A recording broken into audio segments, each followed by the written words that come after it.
Hello students, প্রকৃতি education খুঁটিনাটিতে তোমাদের সকলকে স্বাগতম।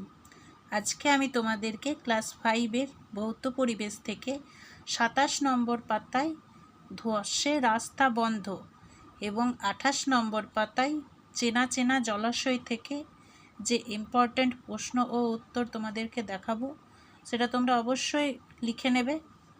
তো চলো শুরু করা যাক।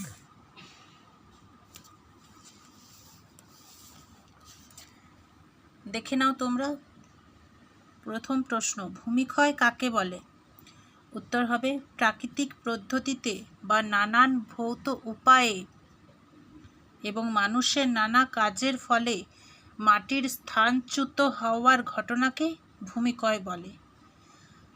আরেকবার বলছি, প্রাকৃতিক পদ্ধতিতে বা নানান ভৌত উপায়ে এবং মানুষের নানান কাজের ফলে মাটির স্থানচ্যুত হওয়ার ঘটনাকে ভূমিক্ষয় বলে।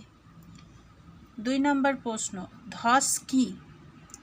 উত্তর হবে পাহাড়ি অঞ্চলে বা পুকুর, নদীর পাড়ে বা রাস্তায় নানা কারণে মাটির খসে পড়া বা পাথরসহ মাটি খসে পড়ার ঘটনাকে ধস বলে। আরেকবার বলছি, পাহাড়ি অঞ্চলে বা পুকুর, নদীর পাড়ে বা রাস্তায় নানা কারণে মাটির খসে পড়া বা পাথরসহ মাটি খসে পড়ার ঘটনাকে ধস বলে। 3 নম্বর প্রশ্ন, কোথায় কোথায় ধস নামার ঘটনা দেখা যায়? উত্তর হবে পাহাড়ে, পুকুর পাড়ে, নদী পাড়ে ও রাস্তার ধারেও ধস নামার ঘটনা দেখা যায়। 4 নম্বর প্রশ্ন, গাছের গোড়ার মাটি ধসে যায় না কেন?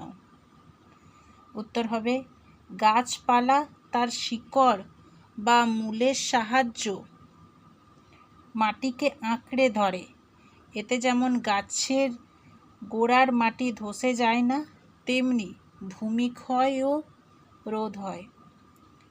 আরেকবার উত্তরটা বলে দিচ্ছি, গাছপালা তার শিকড় বা মূলের সাহায্য মাটিকে আঁকড়ে ধরে। এতে যেমন গাছের গোড়ার মাটি ধসে যায় না, তেমনি ভূমিক্ষয়ও রোধ হয়। 5 নম্বর প্রশ্ন, পাহাড়ে ধস নামার 2টি কারণ উল্লেখ করো। উত্তর হবে ভূমিকম্প ও বৃষ্টিপাত। 6 নম্বর প্রশ্ন, ভূমিক্ষয় রোধের একটি সহজ উপায় উল্লেখ করো। উত্তর হবে ভূমিক্ষয় রোধের একটি সহজ উপায় হলো গাছ লাগানো বা বৃক্ষরোপণ করা। 7 নম্বর প্রশ্ন, ভূমিক্ষয় ঘটায় এমন 2টি পদার্থের নাম লিখো। উত্তর হবে পলিথিন, প্লাস্টিক। তো স্টুডেন্টস, আজকের ভিডিও এই পর্যন্তই। পরবর্তী ভিডিও তোমরা নিশ্চয়ই পেয়ে যাবে। আর ভিডিও কেমন লাগছে অবশ্যই কমেন্ট করে জানাবে।